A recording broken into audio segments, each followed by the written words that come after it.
YouTubers? I'm Reggie from toxicpeople101.com. If this is your first time visiting my channel, please subscribe and click that notification bell for more content on toxic people behavior.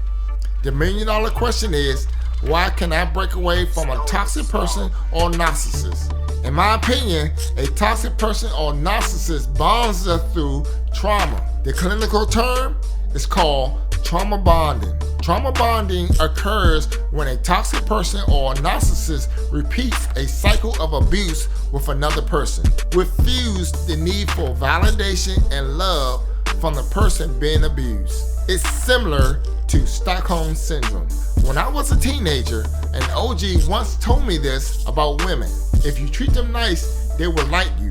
But if you treat them wrong, they will love you. I have found out this disturbing advice to be somewhat true. This type of abuse can go unnoticed, but once we are aware of this type of erratic behavior, we can start to break the chain that ties us to the abuser. The toxic person and narcissist are genuinely aware of how adequate trauma bonding is. This type of abuse gives them power and control over us. And the more we allow the trauma, the more we are bound to be bonded to the abuser. As an empath, we are highly aware of the emotion of those around us, to the point of feeling those emotions themselves. We can become emotionally invested in the wrong things. The more we entertain the wrong thoughts, the more emotionally invested we become. The red flags are there from the beginning, but we as empaths want to be optimistic about everything. Also, the empaths look for love and approval from the toxic person or narcissist. Big mistake. We try to figure out what we did wrong so we can fix the relationship. Instead of assisting us, the toxic person or narcissist sends us on a guilt trip to strengthen the trauma bonding process. Pack your bags. And this is how we develop a codependent relationship with these demons.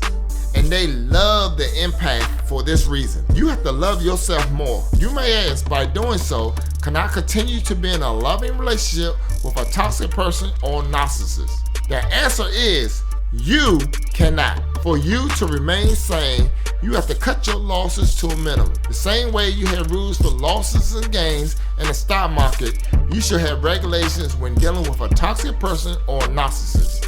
A good rule of thumb in the stock market is around 8% maximum for your losses. Suppose you reduce the trauma at 8%, meaning putting a small cap on a trauma at the beginning of the relationship. By doing so, you can walk away from a toxic person or narcissist, maybe a little hurt, but not emotionally destroyed. Check this out. If you multiply the 8% or small trauma in the beginning of the relationship by 10 and add 10 months, this should give you a fair calculation to what's to come. This formula can minimize the trauma from a toxic person or narcissist. This must be done more logically than emotionally. I hope this video was informative, educational, and entertaining. Please leave a comment down below how you broke away from a toxic person or narcissist. Also, leave a thumbs up, subscribe to my channel, click that notification bell for more content on toxic people behavior. My name is Reggie from toxicpeople101.com. Peace.